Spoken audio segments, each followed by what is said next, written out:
Last week we talked about drone laws in the US and how they are changing. This week, let's take a look at the UK and how they're handling drone ownership and registration.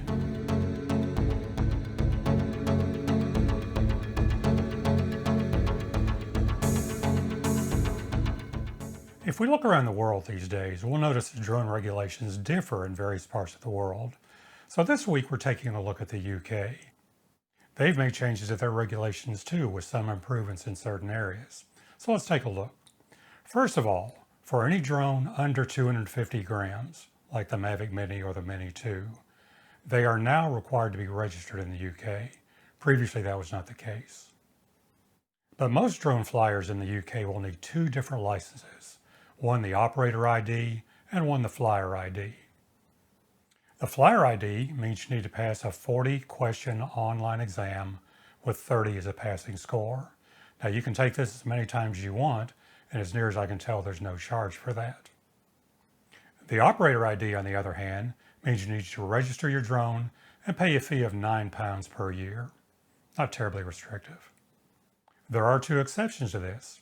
If your drone is under 250 grams with no camera, you don't have to have either ID. But if it's under 250 grams with a camera, the only thing you need is an operator ID. Now, one thing that's different in the UK from the US, you have to be 18 years of age or older to register and get your ID.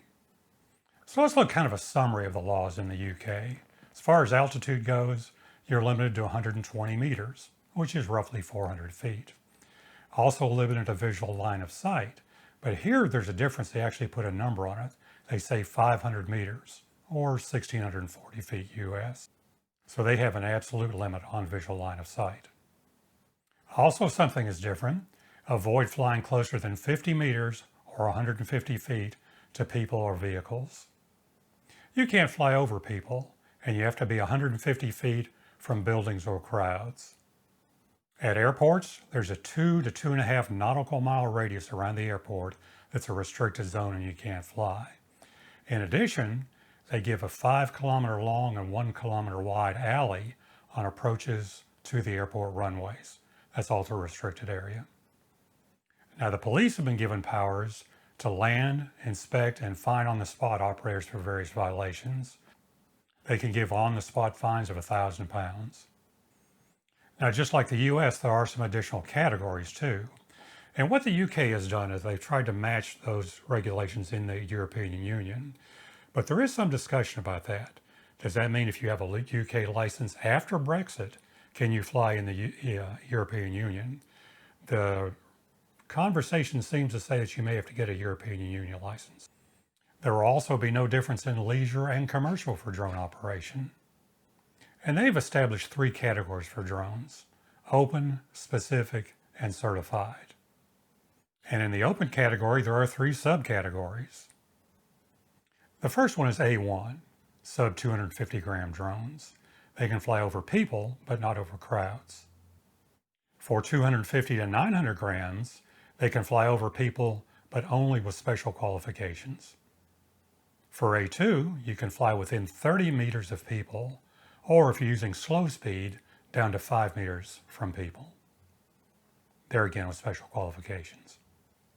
Then the A3 category is for professional drones up to 2,500 kilograms. And you have to stay 150 meters from people and buildings. Now the specific category is for greater risks. And the certified category is for carrying of parcels or people. You know, like your Amazon and e-hang taxis and things like that. And the drones themselves will be sold under these specific categories. One thing they're adding over there that I wish we had here in the US, and we were promised it, is DJI's Air Sense program. This is something that's added to our app that warns us when other aircraft is in the area. And I think that will be a huge benefit to us, so I hope we see it here pretty soon. And of course, we're all familiar with the Before You Fly app put out by the FAA. Well, they have something called NATS. I know, NATS, sounds like a bug, right? But it provides basically the same information that Before You Fly does and helps pilots determine where it's safe to fly, TFRs, NOTAMs, and things like that. I hope you're still enjoying these vlogs, and if you are, give me a thumbs up and subscribe down below. And if you feel like it, please pass it along to your friends. That would be greatly appreciated. But this way I can let you know about upcoming videos.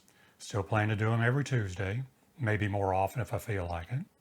And I end every week with a drone video or photo. Here's this week's video.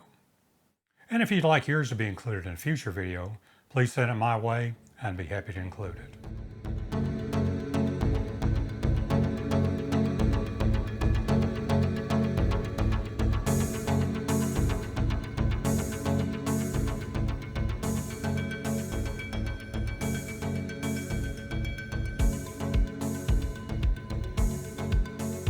And thanks for watching.